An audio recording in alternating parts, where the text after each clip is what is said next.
Welcome to the In Search of More podcast.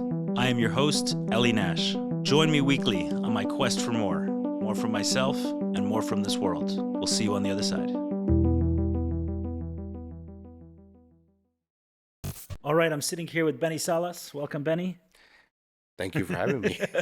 Benny's an executive coach, a keynote speaker, and the founder of the Speak More Academy. Speak More Academy. Okay, so a lot of people come to you today for guidance, advice, direction. Yeah. A lot of folks come our way, both through content. As a speaker, I try to take this message of Speak More, really build on it. And there's a whole story that you and I will probably get into, talk more about it. But because that's not how you and I met. It's not how you and I met. We met in the basement. Yeah, we met in the basement. We didn't meet on the mountaintop, but we met in the basement. Yeah. So you and I met in the rooms of recovery. Yes. Right. Both of us struggling with sex addiction in various forms. Yep. And we won't name the program specifically, just protect the anonymity of the 12 steps. But we're both, working on our addiction, working to stabilize our 100%. life. And that's where we got to know each other, and obviously connected once again through Mic Drop Story, and here we are again. Reconnection. Yeah, man. I'll be honest with you. I have so much to be grateful for. That experience, I believe, was 2018. The Mic Drop? Yeah, it's 2018. It was like 2018, 2019. Yeah, right around there. Yeah. Yeah, and you inviting me to take that stage changed everything. That was the Speak More had been on my heart, but that was the birthing of it, was the opportunity, because I was still on the process of my recovery, right? It was I had been at least 7 years into it, and at least 7 years into recovery. Can we talk about that before we go on to Speak More? Yeah, absolutely. Talk about what got you into recovery. What was the bottom, so to speak? I think the bottom was one day I was asleep, and I woke up in the middle of the night, and I really felt like I don't know if it was an angel, if it was a spirit, if it was God, saying that if you don't tell your wife, you're gonna lose her. You don't tell your wife what? That I was struggling with a porn addiction, but it had escalated at that point. It had stepped beyond the boundaries of my marriage. It went from pixels to people. Yeah, it definitely real quick. And I think that is, like anything else, I believe in mastery. So I kind of mastered the addiction. And so I went all in. I was fully committed, right? And so it escalated really quick and spiraled really quick. And I think that was the turning point for me, of really just addressing the shame, the embarrassment, the guilt, like the sexual abuse. I felt like everything came to this like screeching halt. And it was time for me now to begin really working on me. So I want to dive into that a little bit, because this is something that's kind of a hot topic within the recovery community as well. When someone is getting sober and telling their wife and what to say and how soon to say, the whole disclosure, and their, therapists who have all sorts of processes around disclosure. So I want to go into your story a little bit, and maybe it's not indicative for everyone, but it's your experience. So I think it's worth hearing it. The message that you felt you got in the middle of the night was, either I tell my wife. Yeah, it was time to. I think it was time for me to just get help, and I knew that it happened. It had to happen with me saying something. All right, here we go. It's an ad, but it's not an ad because I was paid. It's an ad as an expression of love and appreciation for someone who did a lot for me and this podcast specifically. I'm talking about Ryan Carter from Scarlet Row. Many of you may know Ryan because he was a familiar face in the early days of the podcast, but much more than being a familiar face, he was kind of the juice behind the podcast from the very first day I had the idea. He's the one who pushed it from not just online webinars, but for consistent content, then going from audio to video. Everything you see here was his concept, his idea, and his execution. In addition to this podcast, Ryan has done a ton of work for me in my companies, from creative design, photography, brand strategy, brand development, creating video content, creating presentations, photography, and much, much more. So you name it, in that space, you want to create content, he's your guy. Even if your idea is just an idea and you don't have it all worked out, bring it to Ryan.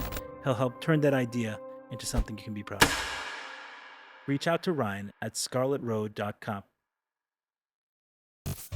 And was that the first, did you start with telling your wife? Yeah, I told her one morning, I said, I'm struggling with the porn addiction. Like if you've never been in recovery, you never really tell the full story. Like Right, right. You didn't you go get the straight, light version, right? And so I was like, it's this. And then, meaning you didn't go all the way to the infidelity. yeah, You just said, hey. yeah, I wanted to address what I thought was the real issue, but I really needed to come to disclosure so that I could start fresh, right? And so I think for me, it started there. It started with, here's what I'm struggling with. And then I went to a therapist, and I'll never forget this therapist, as he was asking me questions and I started to open up. He closed his book. He went, well, I guess you need to tell your wife everything. I said, what? I guess what? You need to tell your wife everything. Right.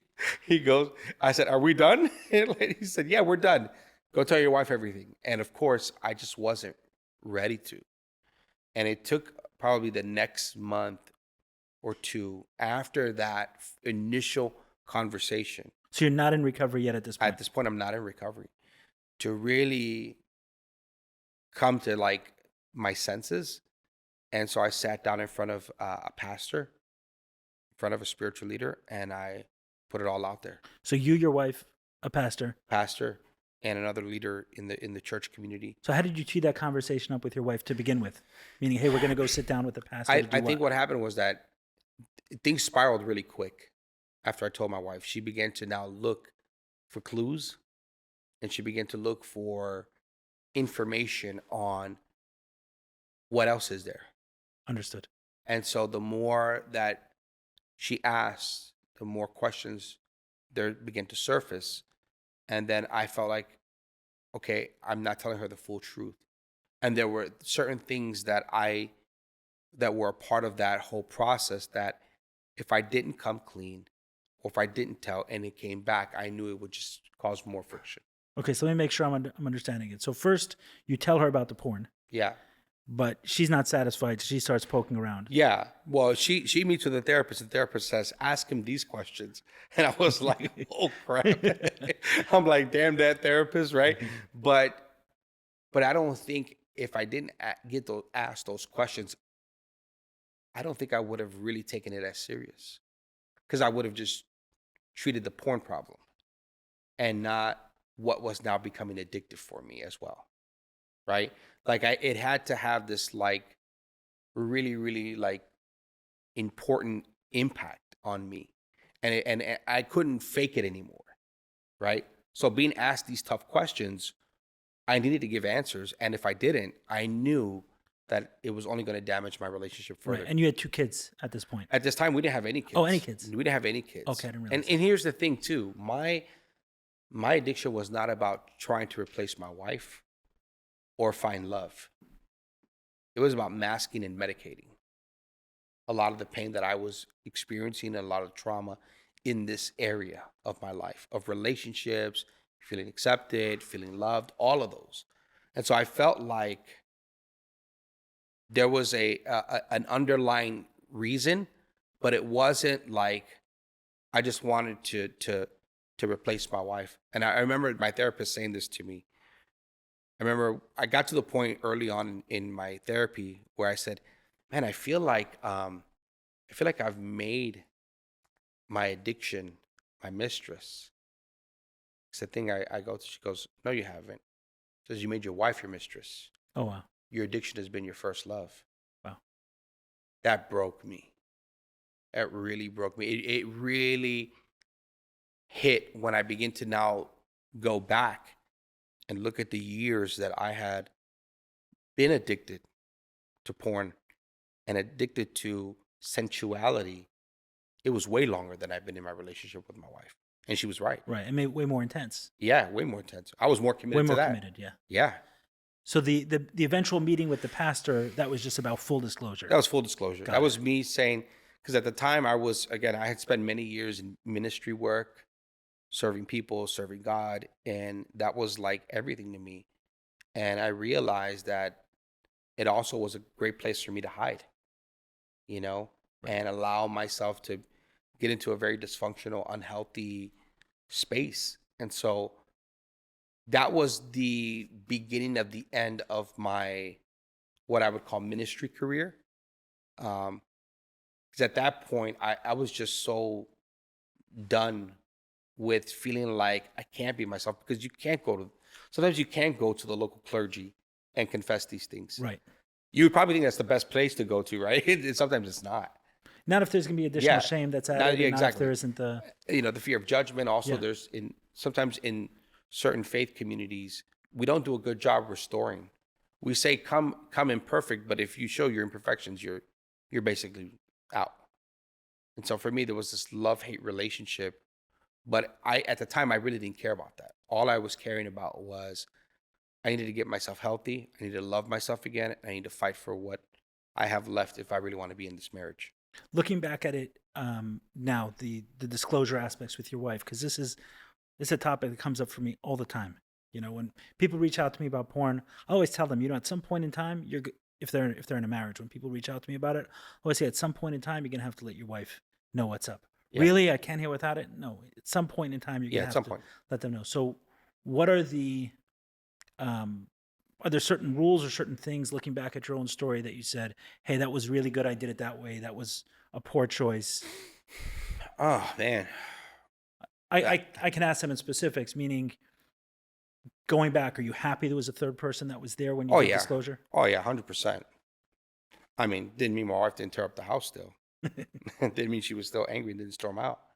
What it meant for me was that when I looked at that, I think you have to really be honest with yourself and ask yourself, what is it that you really want? Everybody's reason for disclosure is not the same. Some people are going to end their marriage, and so they won't share the full details, and they'll focus a lot on what the other person is doing wrong.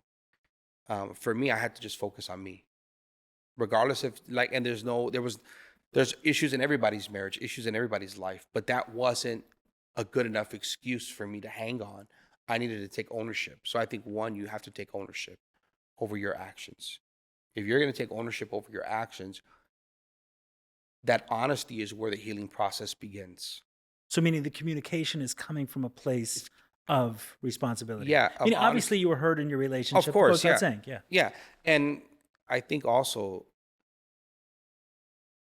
seeing a therapist as soon as possible was helpful, because I could process the chaos a little bit differently.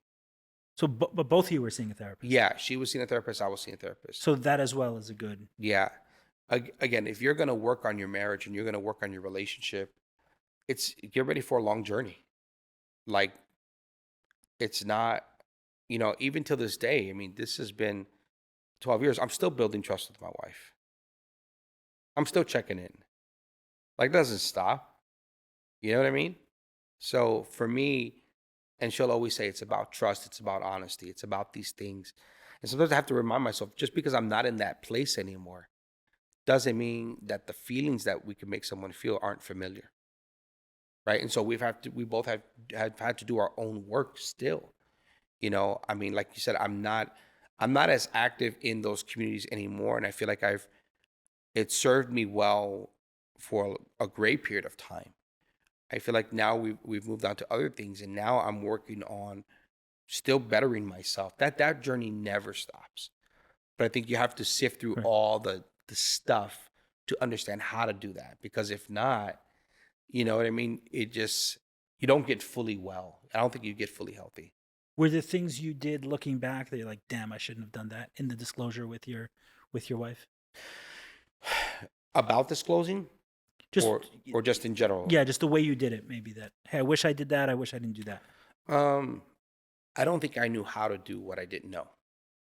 I think I needed to just go through the process and trust the process, because those are things that we shut off. Like some of us are going to take that stuff to the grave. Some people will never share it. And you could see it. You could see it and sense it in somebody who hasn't. Like when, when there's secrets inside. Right. Someone. When they're holding on to the secrets, you could see it. It's evident in the character and the mannerisms and the personality and the way even someone even thinks about moving forward. It's almost like, get it out. like get that stuff off of you, because it's weight. It weighs you down so much that you can't be free. You really can't. So I don't know. Tell me what you think about this. So I've always shared with people that when disclosing, which I do think it's good to do in front of I have found that it's good to do with third person present, is not to say the full truth, but not the full details. Yeah. Yeah. I think the details, sometimes the other person doesn't want to know the details. Right. And, you know, probably if I was in a room of guys where there wasn't cameras and mics on, right, we could probably talk about why that is. But I will say this. I will say that some of the details are just hard to hear. I think you have to be honest about the actions that you've taken and not the details of how those things materialize or administered or how the whole process was, because that will burn in someone's mind. That's right. What I've said is like this, is that if sometimes we use language that communicate facts, other times we use language that create an image in someone's head. Right. So if I say I struggled with porn, that's a fact. Yeah. If I say I was up at 3 a.m. sitting on my laptop and I was looking at this kind of porn, Yeah. that's a different. The whole. That's a different level of, I don't know, information that now there's an image attached to it, and then the more we add to images are harder to get over than facts. And it, sometimes it's kind of it's a tough situation to be in. I'll tell you why. Because if you don't give some indication of your behaviors and mannerisms, you'll constantly trigger that other person because they don't know if that was it or not. So in some ways, you do have to share what were your patterns of behavior without telling them how you misbehave. You got to talk about some of those patterns. So like, for example, if you know, hey, at night I'm constantly, I constantly did this, and so guess what? We got to put some boundaries around that. And how do I support you in that? Now, I don't need to know the stuff you looked at. I don't need to, you know what I mean? Like, Understood. But I feel like you do need to expose the patterns of behavior, because over a period of time, you do something long enough, you now make it a habit. Right. I agree with that. I remember speaking to a guy who he was really struggling with porn. I think the worst porn addiction I've ever heard of, if you believe it. And I've heard it's crazy because it gets worse. There's no bottom. I'm sure there isn't, but this guy, from all the people I've spoken to, I've heard the worst from him. The length of time and what he did to hide it, just unbelievable stuff. And I said to him, I think you got to tell your wife. I mean, to the point that his wife believed that he had an illness he didn't have. That's how far he took his porn addiction, just as a way to explain some of the absences that he had. So she thought he had stomach issues and other kind of problems, to explain what he was doing in the bathroom for 2 hours on a regular basis, right? As an example. But there were many other aspects of it. So you got to tell your wife. And what was clear in this case was the reason he didn't want to tell his wife was not because of shame, not because of hurting her, not because of anything else, just to protect the addiction. Because exactly what you're talking about, the patterns of behavior that he would then have to explain. Hey, when I'm in the bathroom for 2-3 hours, that's not about an illness. That's about me watching porn the whole time. Then she knows, okay, that's what to look out for. So you're right. There's a difference between patterns of behavior and then how you misbehave. Exactly. The details around it. Yeah. And it's interesting you said that. I remember a few years, well, maybe like over 10 years ago, there's a very well-known Christian singer, and he faked his cancer. And he came on like Christian, with an oxygen tank and all this stuff. And it found out that he didn't really have cancer. You know what it was? He was struggling with porn. And he went through great lengths to for people to feel sorry for him. It's weird. Interesting. I think with something like that kind of addiction, you feel so much shame that you just don't love yourself anymore. And so I think, you look at that, you're like, wow, that's absurd. You would walk around with an oxygen tank, go to doctor's appointments. But then I look at my addiction and all the stuff that I did that was absurd as well. And all the times that I've heard absurd things, and I don't think it's that crazy. I think it will drive someone to a point where they would totally lose their identity and almost lose a real sense of reality. When I heard that, I was like, wow, that guy went to great lengths to do that. Like, couldn't hide it. But it was crazy. But I feel like when you say that, someone fakes they're sick, or 2 hours in the like, yeah, I think people go to great lengths to hide the real shame. And it's so crazy because he never stepped outside the boundaries of his marriage. But I think with another person. yeah. But the addiction of porn is, I think it's gut wrenching. Right. The reason I said that is because for some people, the boundaries of their marriage would be looking at porn. Meaning, if that's the agreement that the couple has, then that's the agreement the couple has. Yeah. A question regarding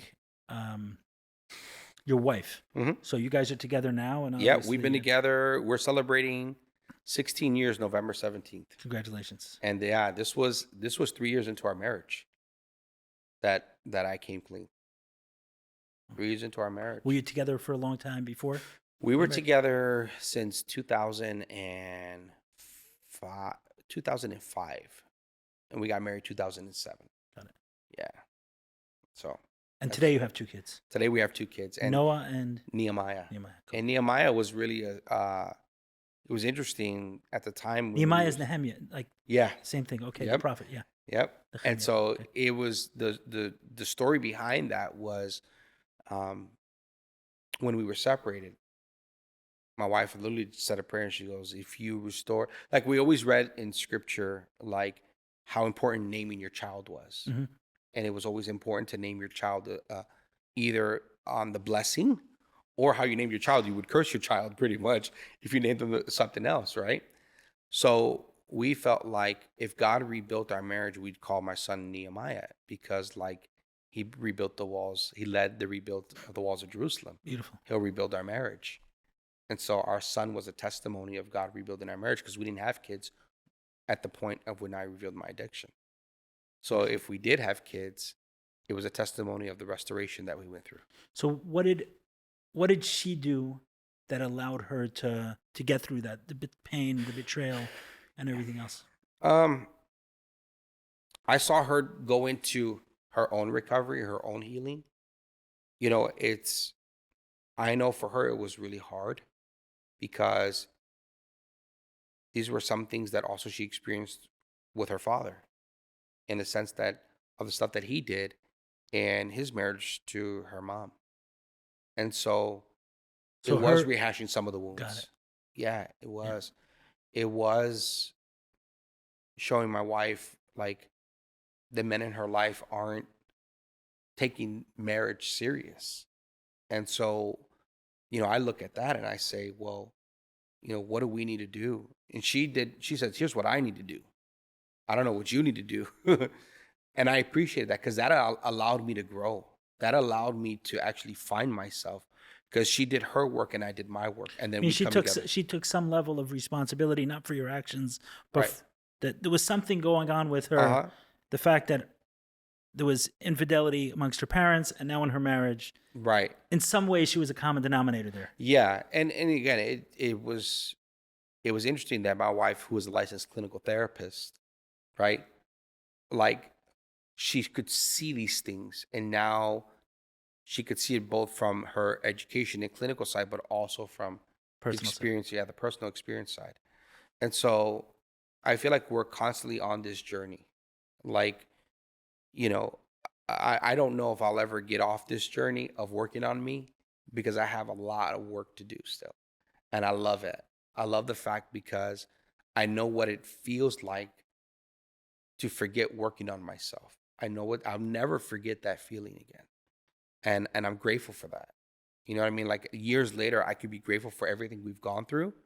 Of course, it sucked when we were going through it. It was horrible. It was shameful. It affected everything in my life. My career, it affected my marriage, it affected my relationship, it affected my friendships, it affected everything.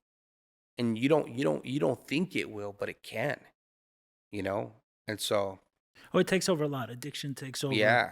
More and more and more. You lose yourself real 100%. quick. Yeah. 100%. Do you remember how the porn addiction started for you, where that kind of came from? Yeah. It started with my uncle, who he had an addiction. And he was just always leaving his stuff, like videotapes and the VCR, magazines, you know, like he was just so careless with it. And that's how it got introduced to me. Do you remember at what age? I must have been around 6, 7 years old. You know what blows my mind is that you'll hear about so many kids who were introduced to porn at that age. Yeah. When were you 6, 7 years old? In the 80s? Yeah. So imagine a 6, 7-year-old now, meaning you were having to find VCRs and I was having to stumble on it by accident. Right, exactly. Now you just, It's all right, all on the iPhone, meaning in those days when porn was much less accessible, the amount of stories that you hear of 6, 7-year-olds, which is 6, 7, 8, which stumble on pornography. Imagine today, what it's like, and then you talk about the effect it had on you. Yeah, so that was how I got introduced to it. I'm trying to remember. I feel like it was after though the sexual abuse, because sensuality and sexuality has this weird way of like, it's almost like a Bluetooth signal, like just connecting. Right, you didn't introduce that part in this conversation. Yeah. But obviously I know it about you. You were sexually abused as a child. Yeah, I went through sexual abuse as a 6-year-old, and finally told a counselor when I was 8 or 9, and that was what I felt like. Like if you ask me like a specific time, I've had to piece back, where did we live? Who was around us? What grade was I in? Like I'm trying to like always remember like those moments, but I know it was at 6 because I knew where we lived, and I asked my mom, did we live at this place? I remember the timeline there. So I feel like somewhere in between there, it was kind of like you stumbled on it, and then as you get older, you know, you get introduced to things that are on cable, right? Then you get again, those are the kinds of things that like it continued to evolve. Like there were seasons of where I would totally avoid it and not be interested, and there were seasons where it was just like straight binging. You know what I mean? Like I was like, okay, how do I break this cycle? So, that is the addictive cycle, the binge purge. Binge purge. Yeah. I think it's something that's not understood by a lot of people on the side of addiction, is that most people go through a binge purge in whatever the addiction is, and they'll use the purge cycle, the purge portion of the cycle. People, the addict who's in denial and trying to do whatever they could to protect their addiction, will use the purge part of the cycle as evidence of the fact that they're not an addict, when in fact, yes, that's part of it. We eat too much and then we vomit. Yeah. Right? We eat too much and then we say we're never eating again. We're going on a diet. That is the cycle. Binge, diet. And we do the same thing with porn and with sex and with everything else. Yeah, I felt like I would probably have never. I remember one time, I must have been my early 20s. And I remember saying this. I said, I think I'm a sex addict. Very early in my 20s. And then I never said it again until my 30s, until I realized I was a sex addict. But it was that point of like, if you ask me now, when did your addiction start? I would say it started at 7. If you'd have asked me a few years ago, when I got into recovery over 10 years ago, I would be like, oh no, it just started a few years ago. But if I look at the history, if I look at the patterns of behavior, if I look at the fact of like, I craved it and I desired it and I wanted it. I wanted to feel, because I was introduced through the sexual abuse by an adult woman, that level of sensuality as a 6-year-old. So for me, I was triggered very early on. And I didn't know what to do with those feelings. So then the craving, the obsession that came after that. Yeah, I think low key, like even when I was in relationships with women, I remained a virgin until I was 18, you know, and then I couldn't stop the craving. It was almost like, I need to figure out what this is. I don't know what the hell I was doing, you know what I mean? But I need to figure out what this was. So I felt like I had always struggled with the mismanagement and the misplacement of those feelings. And porn was the easiest way for me to suffice and get those fulfilled. And it never was fulfilling. Right, but at least in the Yeah, short term, at least yeah, feeling like there was something. like they say, there's never enough. One is too many. A One is too thousand many. is A thousand a not thousand is enough. never enough. Yeah, Right. 100%. Right. Got it. Am Yeah. I taking Porn you back down addiction. memory lane? No, I was thinking. Yeah, porn is a tough one, and it's not so much my struggle today, Yeah, but man, did it kick my ass. It yeah, was it so did. so tough, and it is with a lot of people. How did the religious messaging that you received, because you grew up fairly Catholic, A Christian. Christian? Yeah, more of my grandmother was like kind of grew up more of like in a Pentecostal, like spirit-filled environment. You're going to church regularly. I was going to church regularly, and at a very early age, I said, "Man, I want to follow Christ." Right, like that was my thing, and I always had a gift of connecting and communicating, and so very early on, at 19, I started to actually speak and I preach very early on as a 19-year-old. I don't know what the hell I was talking about at 19. I didn't have really much life experience, but I was really good at it. And so I became a youth pastor at 21, became a national speaker. That's what brought me out to South Florida, this mega church out in Florida, and says, "Man, we'd love for you to come and speak to our youth and lead our youth." And I grew that from 25 kids to over 400 kids. You know what I mean? Like, and so we were just like, for me, it was, I loved my relationship with God, and I hated religion. I hated the institutionalization of you have to do all these things in order to be accepted. Did you feel like some of the messaging around religion played into your porn addiction? Oh yeah, I couldn't tell anybody. I couldn't be honest, because if I did, like, I think the faith community is supposed to be a place of healing. We're the worst. We're the worst at it. Like, you're like really modeling that. You know what I mean? Because we in order, like I think if I got honest with a group of guys, they say what is it? 70 there was a saying they used to say it like um man, I forgot the saying. It was like out of 100% of men, 50% of the men in the room, right, would agree that they struggle with this. The other 50 just don't know it yet, right? Right. So it's almost like 100% of us go through this, but the level of honesty and support is not there. I've heard it said 90% of men struggle with masturbation. The other 10% lie about it. Yeah, 100%, exactly, something like that. So I feel like it was so taboo growing up, and I think in today's society, in today's culture, I look at the institution, how church is institutionalized, and I'm grateful for it to have some cultural sense, but at the same time, it's almost like how do we genuinely love people? Like, who is not flawed? Like, who doesn't have a shortcut? Who does, you know what I mean? Like, tell me one person who doesn't. So today, your relationship with God is strong. It's stronger, and it's not based around ministry, and it's not based around what the church needs from me.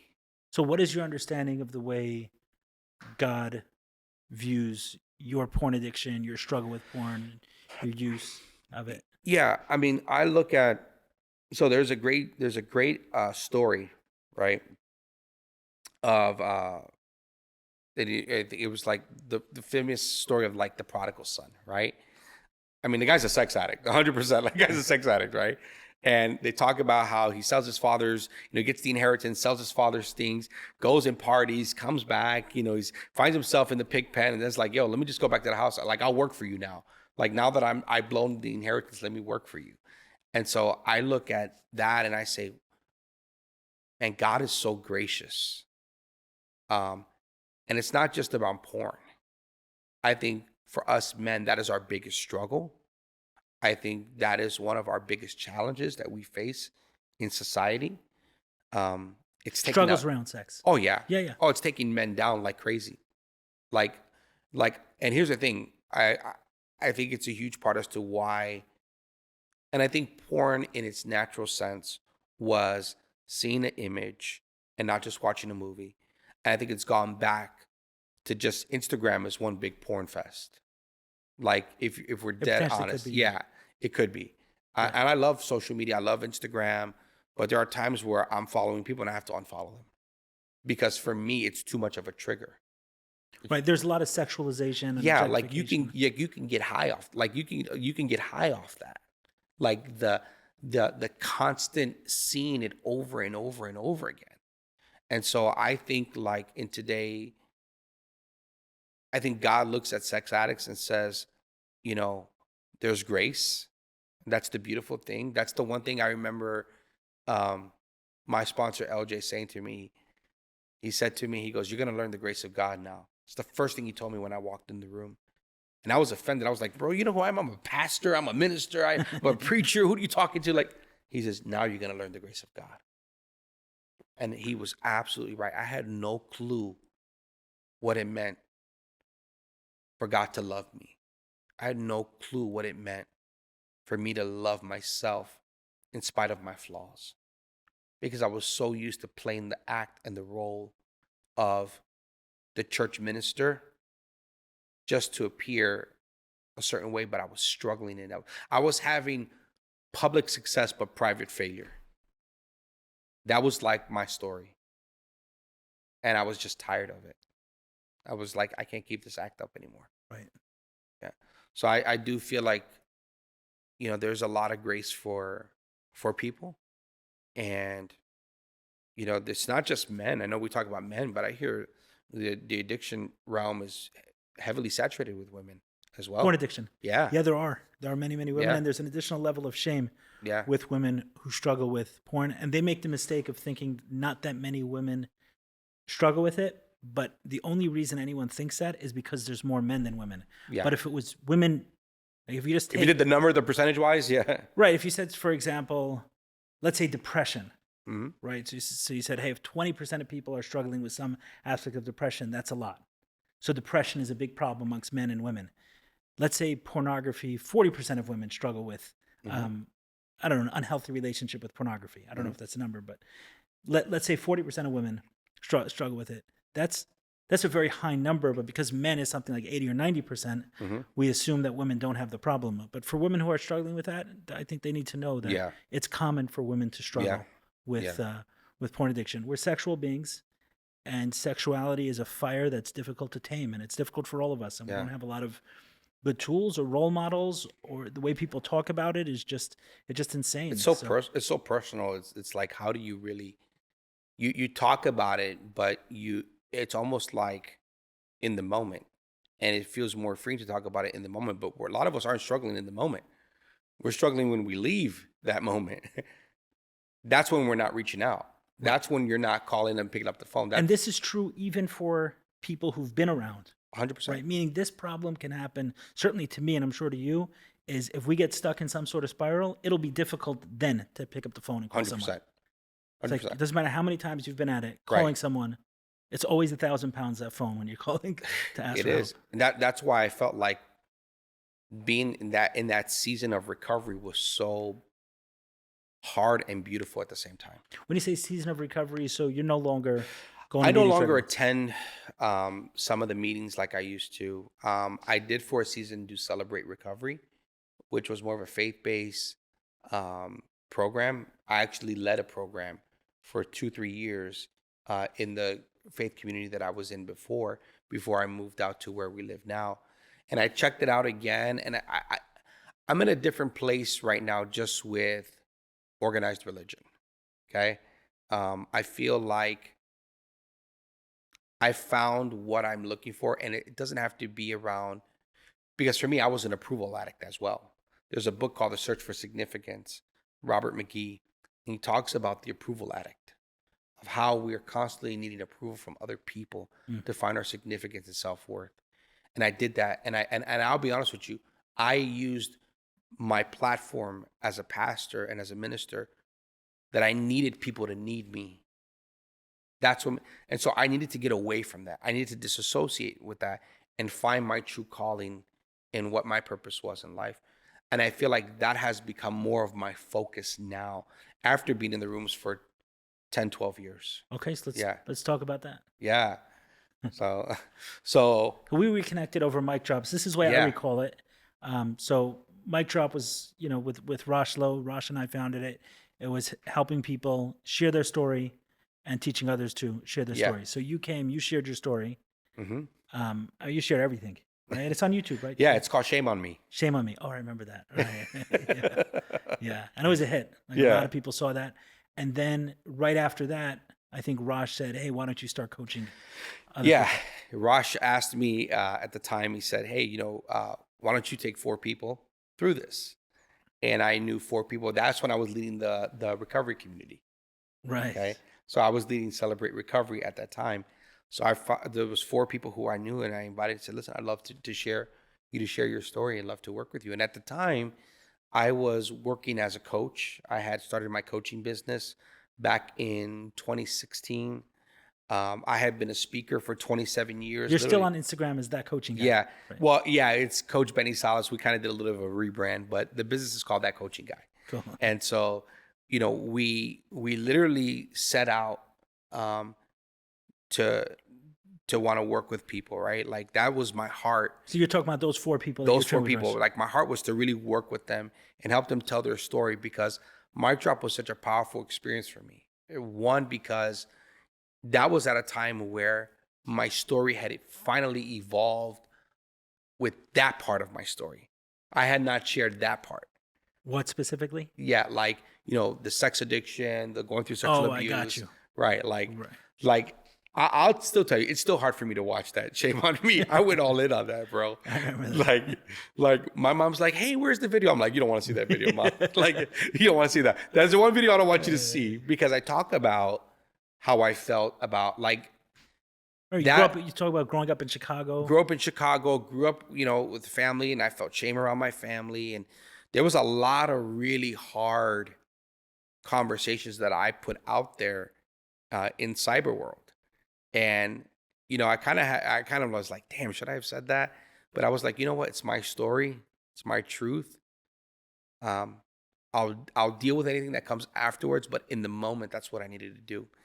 And I've heard the term for that. The feeling that you're feeling is a vulnerability hangover. Yeah, that's exactly how I when you felt. stretch yourself. I was like, as I was watching it, I was like, oh man, I got to fast forward that part. I don't want to hear what I know I'm about to say, right? And so when we took those 4 people through that, I had prior, right? I'll tell you the story. I was sitting at a thing called Creative Collective, and this event called Creative Collective was really bringing artists, professionals, entrepreneurs, and so forth together. While they were bringing us together, they were like breaking everybody off in workshops. Artists go over here, graphic artists over here, photographers, videographers, everybody's breaking out.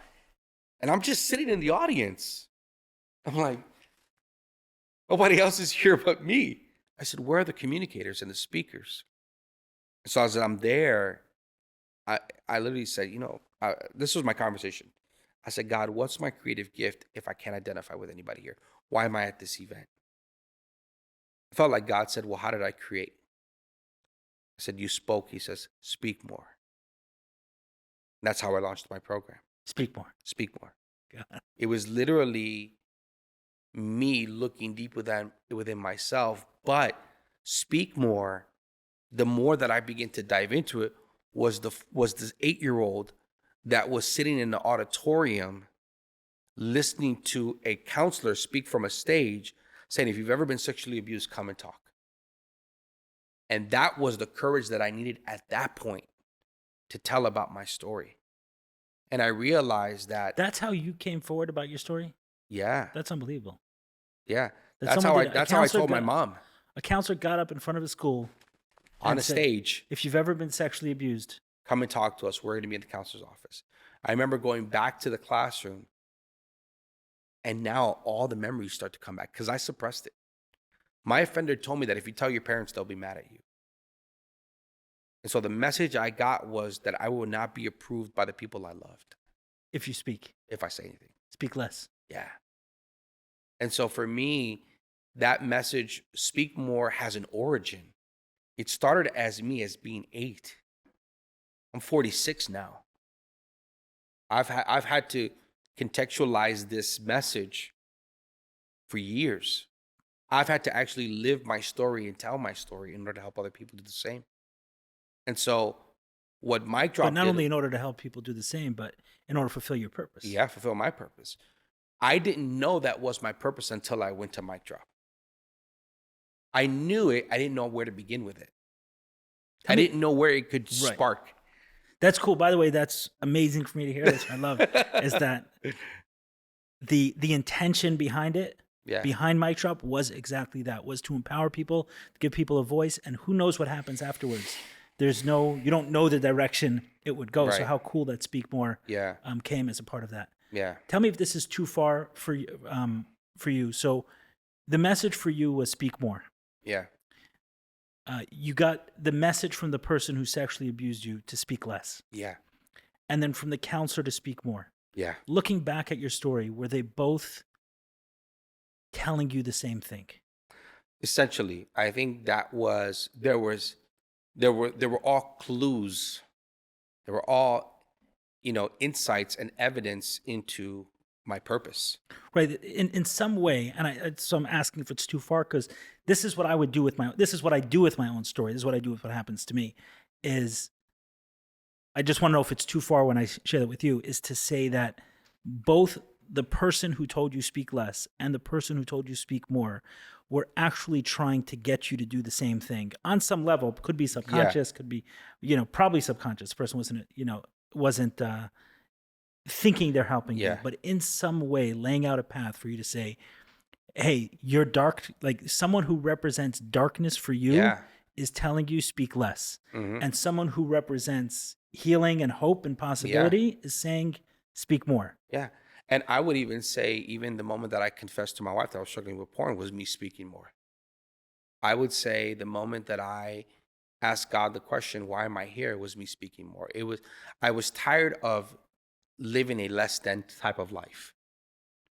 Rather if I was being silent, whether if I was being shut out, whether I was, and so was tripped out about even that whole experience is my offender tells me speak less.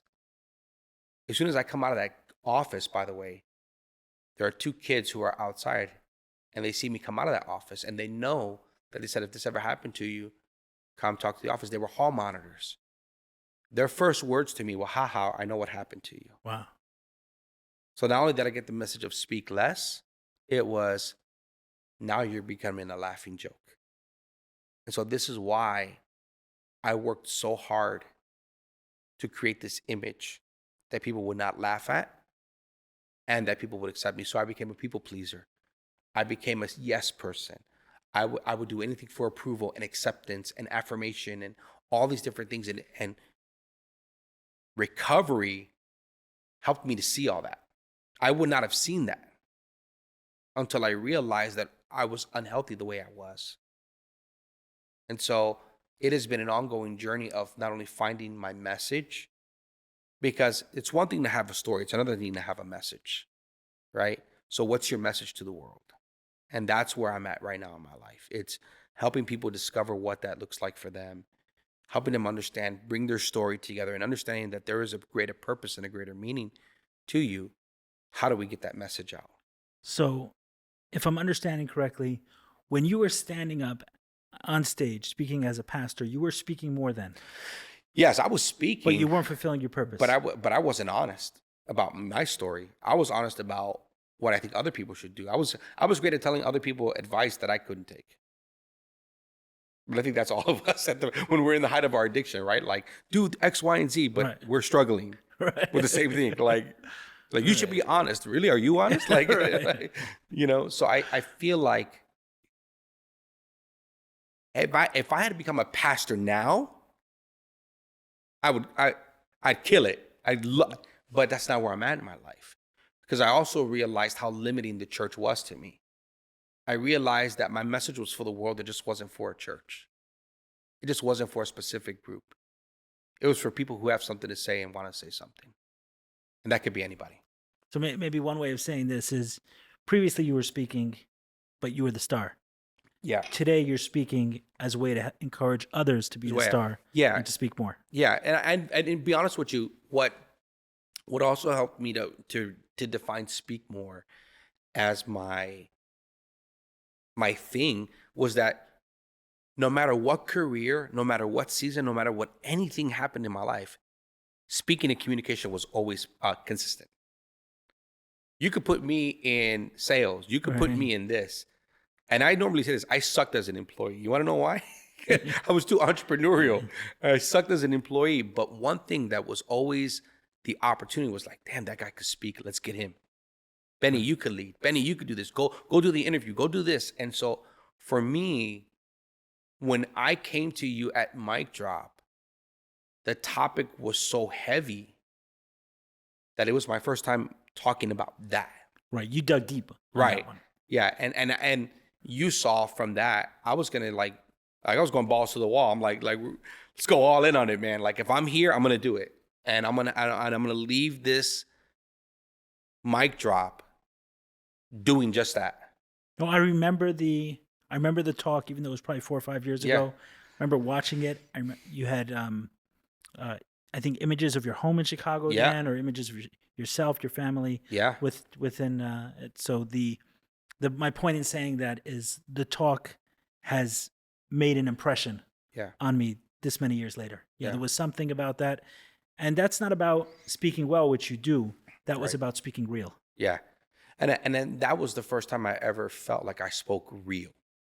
Like full on real, like not afraid of who's going to judge me, not afraid if I'm going to lose social status or significance in the church realm, not afraid if people are going to approve me or disapprove me. At the point, I was like, I love me. I approve me. So I need to share this message. It's awesome. I'm glad you did it. Yeah. Thank you. Apparently. Yeah, you So- created that opportunity. You guys created that opportunity for me. Yeah, thanks. It's cool. It's cool because, like I said, that was a lot of the intention behind it. And today, Mic Drop doesn't live as it does, but it lives through you. So Yeah, you know 100%. that's awesome. I mean, Rosh is still out there, and Rosh is still training people. As a matter of fact, not long ago,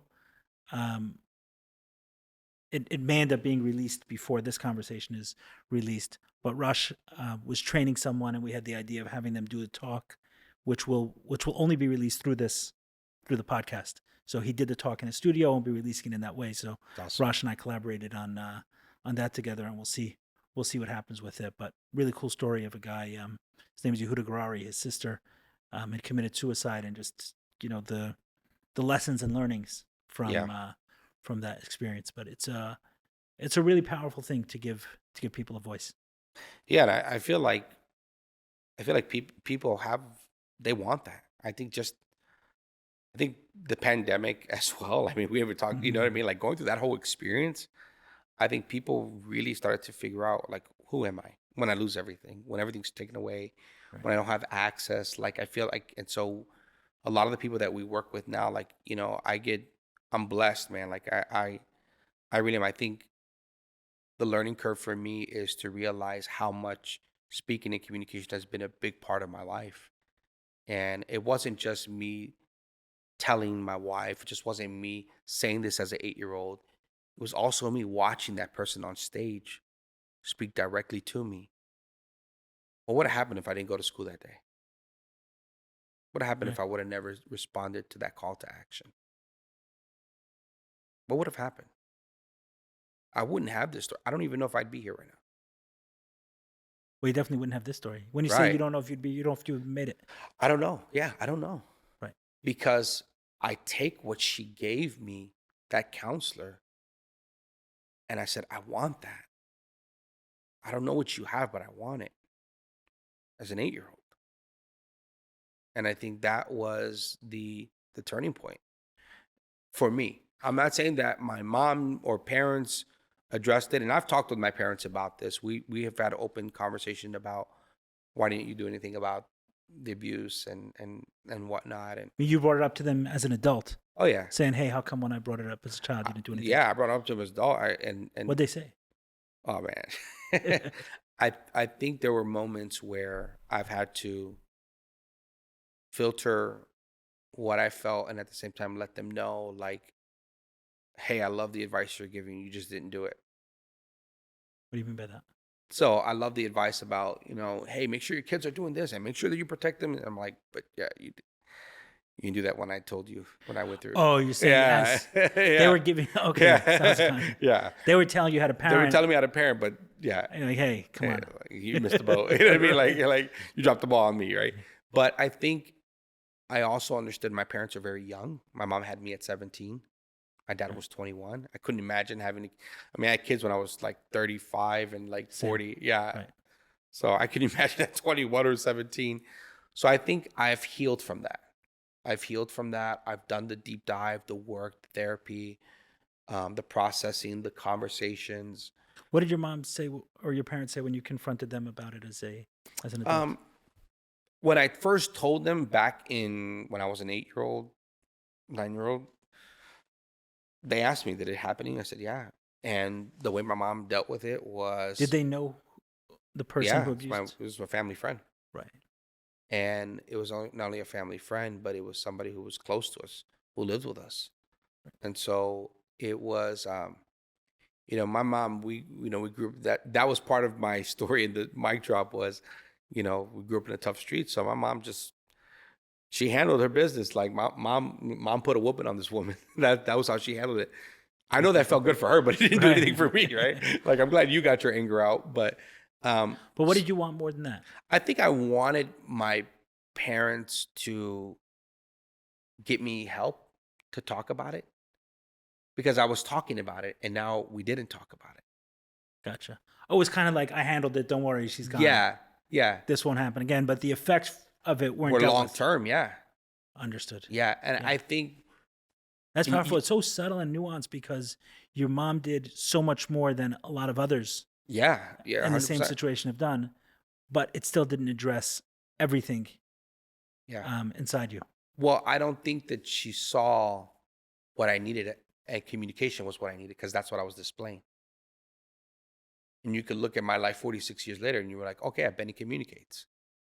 It's what I needed. I didn't get it. And I didn't know it. I couldn't tell that. That's what I couldn't tell you. What I need is more communication. What do you know what I mean? Like you're either trying to get over it. And so I think my parents thought, if I just love Benny more, if I just baby Benny, if we just, he'll forget about it. And I think that I'm always the guy who's like, I'm just the guy that'll address the issue. I'll address the tough conversation. I don't run from the tough conversations. So I think that's just the way that I'm wired. So knowing that now, I could see why I felt the way I felt growing up. That makes sense. Understood. And what'd your mom say? I think over the years, as an adult, when you confronted her, I feel like she apologized. She apologized, and I felt like it was genuine. I felt like it was real. My dad apologized as well. Did that heal something for you when they did? It did. Yeah. It did. It made me bring down the guard, because I was like, how can I trust you with important information when I did before and you did nothing? So for me, it helped restore trust in them, because for me, that's important, It's quite a fascinating thing for me when I see a lot of people confront their parents, the way the parents will defend themselves as if they did nothing wrong. And the parents have to know on some level that there was something wrong. But what's interesting is that that's not what you're looking for then as an adult, right? We're not looking when someone is going to their parents and saying, hey, you did X, Y, and Z wrong. They already know it's wrong. The defense isn't going to help. It's actually are you going to own it? Are you going to own your part? The owning of it, and then it takes away something, right? It heals something. But for whatever reason, parents often go into a defensive posture. There was a therapist who I spoke with. He was sitting on the same chair you are a couple of months back. His name is Mendel Toron, and he does family therapy. So often parents with children, sometimes multiple siblings, and a parent. And he said, the way I remember what he said is that oftentimes in family therapy, or pretty much every single time, someone's going to storm out, and it's almost always a parent. Not almost always; it's always a parent. Meaning the one outside, the one who should be sitting down is always storming out. Right. It's always. It's interesting. One of the things that early on in my recovery, when I started to do therapy, I remember my parents coming down for the holidays. My dad reminds me of this. I said, guys, we have a meeting today. And they're like, really? I was like, yeah, just meet me over here. And so they pull up and I guess they see counseling office, right? Counseling center. And I tell my parents, I said, we're gonna have a meeting with my therapist. I said, but I'm not looking for an apology. I need to tell you where I've been over the past 8 years, 9 years. And I told them everything about what was going on in my addiction. And I said, for me, I'm gonna take control of this narrative. Right. I'm gonna control what I tell you now. And that was important for me. And I remember my dad being so pissed. He was so pissed that trip. He was so mad. And there were times as well, I mean, like, my dad was, he used to have a drinking problem. My mom, she dabbled in some other things that were,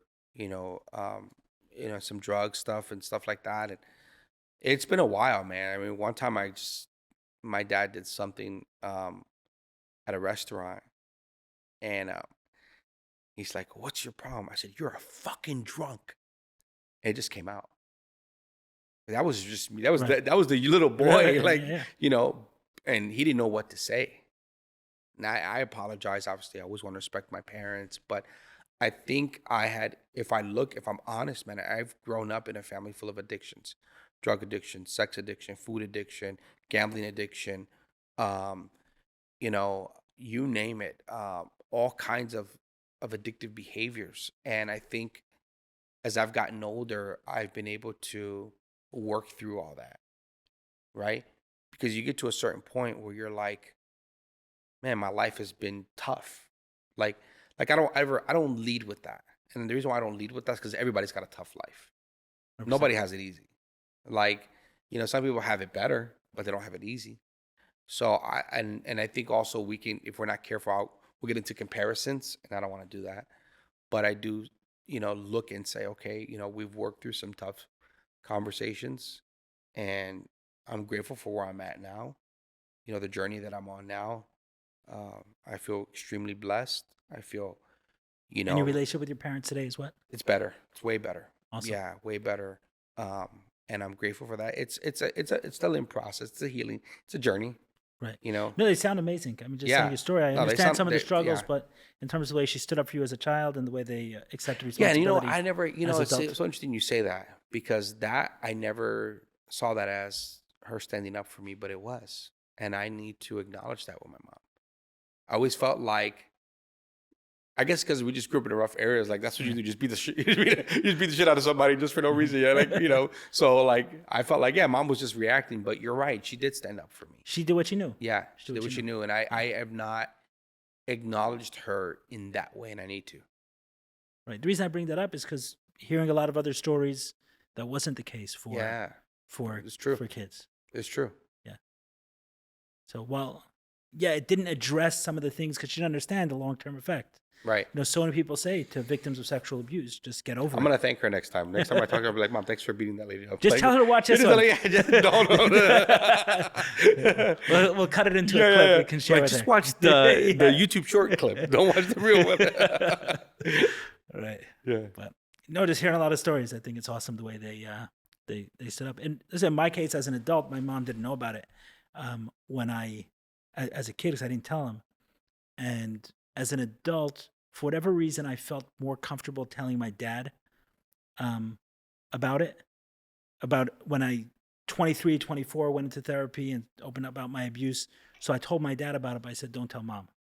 And he didn't. A few years later, I told her, and she was like a bat out of hell.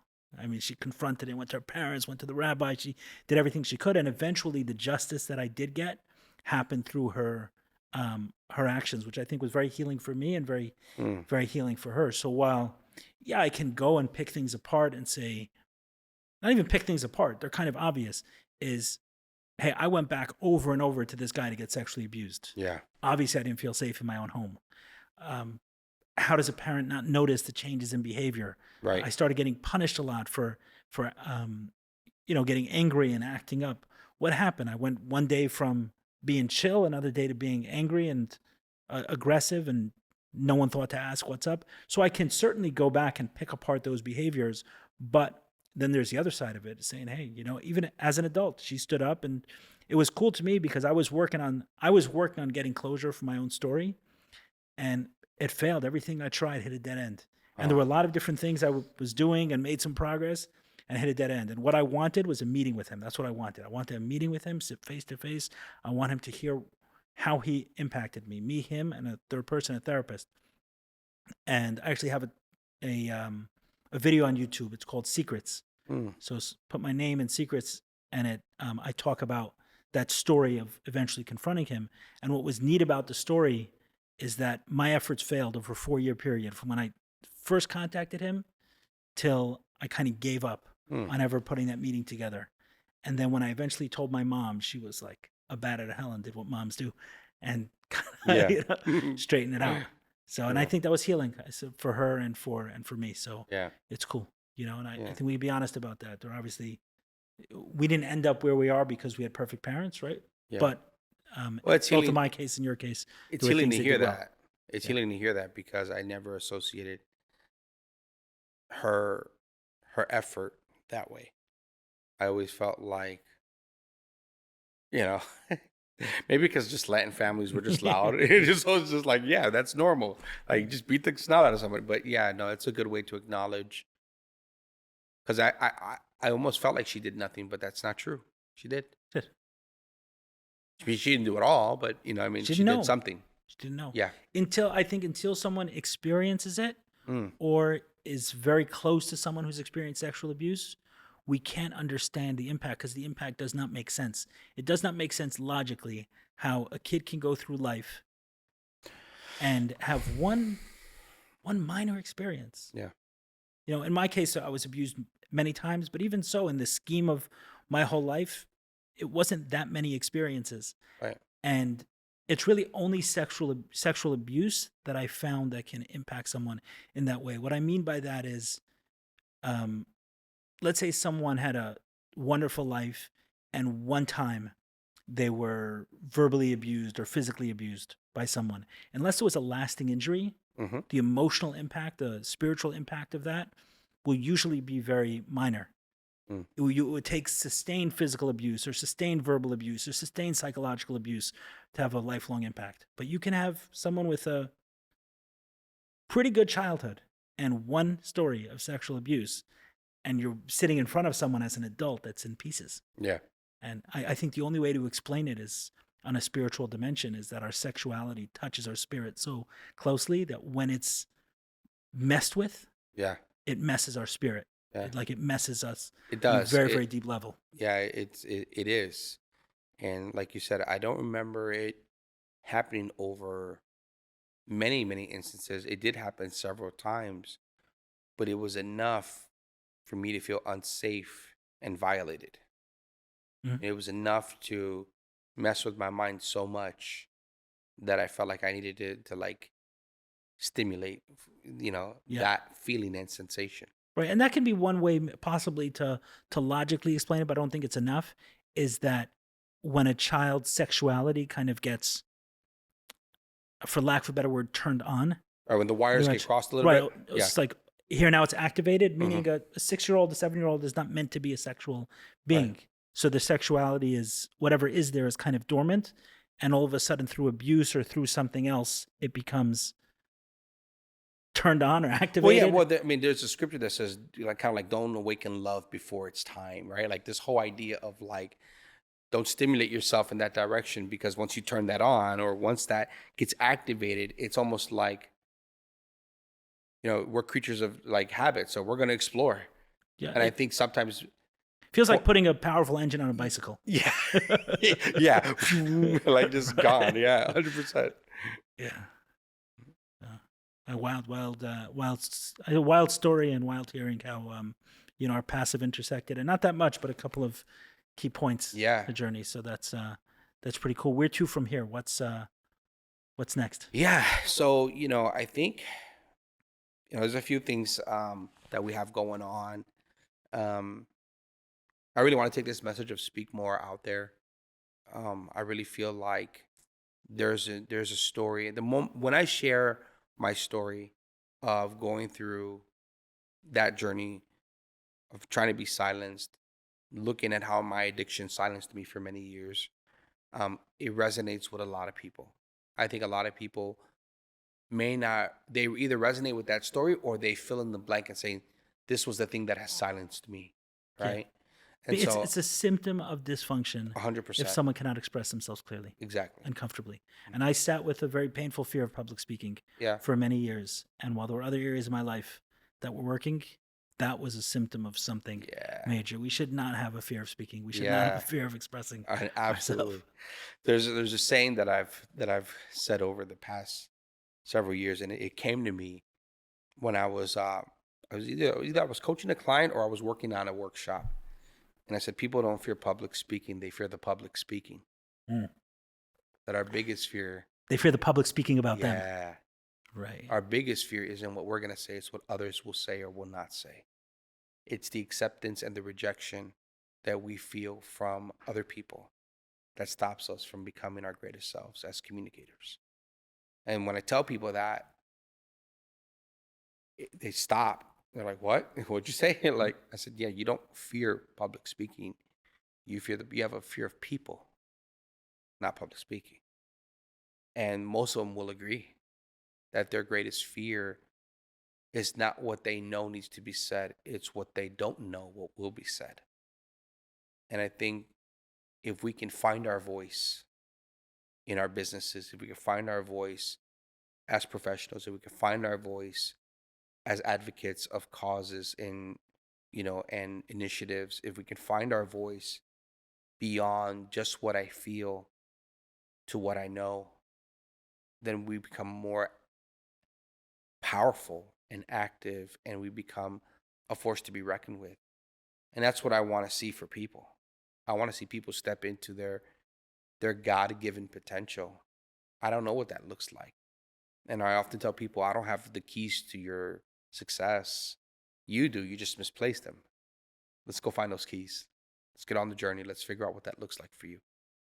And so that's some of the initiatives we have, whether it's doing through an academy that we've put together, an intensive program where we're taking people for 2.5 days and we're going to just train them, get them to tell their story, Awesome. equip them. We also have, as a certified coach, man, I've been coaching professionally for 12 years. We're going to build out an actual coaching certification program to teach people how to leverage their skill sets and actually help people find their breakthroughs. So I feel like I've been in a different season of both life and business. I myself am a keynote speaker, so I travel and get paid to speak as well. And it's been an interesting journey, but it has all been around my story and my message and the mission to help people speak more. And I didn't set out for it to be that way.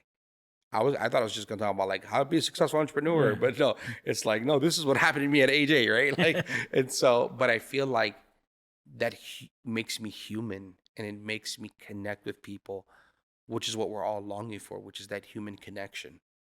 And so that has been some of the things we're working through. We're finishing out the year strong. I speak at like 3 or 4 masterminds that are coming up. I'm be doing an Amazon Prime, like I was sharing with you. Amazon Prime has a thing called Speak Up, and they have like different episode seasons. So they'll do like 6 episodes, like they'll do like 12 speakers in episode 4. So I think there's like maybe 8 speakers in episode 5 that I'll be on. Oh, that's so cool. yeah, we'll plan a TEDx talk as well that we're doing. So yeah, I mean that's where I saw this talk you did. It was short.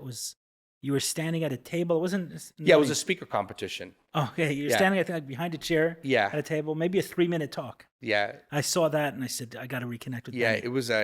that's the Great American Speak Off, and they do 3 cities. It's Miami, Chicago, and I think Las Vegas.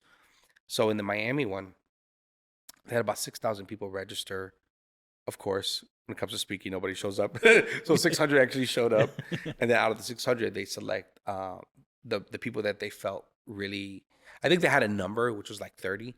So they had 30 people show up, or 30 people get selected to go through. You did 2 rounds. You did 1 minute, right? You got feedback from a master coach or whatever their coaches were. You got invited to the second round. So they eliminated people from the first round. Second round elimination, then you get the golden ticket. So the first round I did 1 minute. Second round I did 2 minutes, and I was too busy worried about the clock. So I did like 1 minute and like 50 seconds. And so for me, again, it's understanding and again understanding the story, the scenes, understanding how to transition and piece this together, how to bottom line it, how not and to do all of that in 2 minutes. Yeah, That's how to awesome. not get lost in the details. How to make it exciting and inviting, and say those what they call a phrase that pays. Right? What are those one-liners that someone's not going to forget? And so that was that. And so they'll be gathering the rest of they're supposed to do 100 people get a golden ticket. You show up in February in Hollywood or Aventura at Cardone's thing, wherever they're going to have it. You do another, I don't know if they'll have it there or somewhere else. Then you do another competition out of those 100. 4 get selected to speak at Growth Con, which is probably like 10 to 15,000 people. Oh, neat. Grant Cardone's 10X. Yeah. That'd be cool. So I'm trying to be one of the 4. Hope to see you there. We're looking for sponsors. Sponsor. Yeah, but it's gonna be exciting. That's really cool. Yeah. Awesome. Yeah, I hope you get it. I mean, it's a beautiful mission, a beautiful message. What you're sharing with the world is awesome. So you still do one-on-one coaching? Still do one-on-one coaching. We coach a lot of the people that I coach now are really just executive business owners and entrepreneurs, and we'll do things for their teams as well. We'll do group trainings. We'll do workshops. A lot of the work with a lot of agencies as well. So a lot of agency owners seek me out because they're great at helping everybody else build their platforms except their own. And so agency, like media agency, digital marketing agencies. Cool. Yeah. Right. They're, you name it. And so I feel like there's a need right now, especially in the market. If you're in business, you have to build your brand. Like you have to build a brand. You have to build a message around you. You have to be known for something. Right. Right. And so I feel like I get knocked on a lot of, my door gets knocked on a lot for that, to help people do that. And so we do have some other things that we help people through. We do workshops, we do challenges. I've taken time to really understand the market, what people need, both from social media, both being in person, both creating online and digital products. I wrote a book called The 3 Core Essentials to Speaking with Confidence. The 3 Core Essentials to Speaking with Confidence, understanding your why, what, and who, right? So you can download that as well. We made it more of a download resource as opposed to a sellable book. Yeah. I wanted to try it out. So is there a website where someone can? Yeah, you can go to BennySalas.com. You can go to thatcoachingguy.com. Either one of those leads you to my page where it shows you everything as well. I think my book is probably under Speak More with Confidence. And then .com, and then you can get that as well. We are going to work on a book right now that's called When Confidence Speaks. It's not speaking with confidence, it's when confidence speaks. Mm-hmm. It's what happens when you are in a place where your confidence speaks for you. Like, what are the possibilities? What are the opportunities? And where are the limitless boundaries that you can take your message? Yeah. So, in this way, our story is similar as well, that finding meaning, purpose through speaking and 100%. Through communication. Yeah. Is that there was something stuck here that wasn't just blocking me from talking to someone else, but blocking me from my purpose. 100%. And unlocking that, and I feel unlocking that has been a gift. Yeah. Shaman Omar, who's an ayahuasquero, who's I have a lot of respect for, and who sat on this couch as well, talks about the difference between a gift and a blessing. So he says a gift is you have a gift of communication, but it's a blessing when you share it with others. I like that. So on that note, yeah, thank you for sharing your blessing with us today. Thank you for having me. It's a blessing to be here. It's amazing. I hope I hope we look back and you say that this was a day that changed something, that something shifted. It wasn't just a conversation that you and I had, but looking at your career and your business and the clients that you've gotten from it, whatever it is, something shifted from this day today that we sat together. Seems to be on your podcast and your platforms that everything happens. So not everything, but some things do. So absolutely. Yeah, it's awesome. Thanks so much, Benny. Thank you.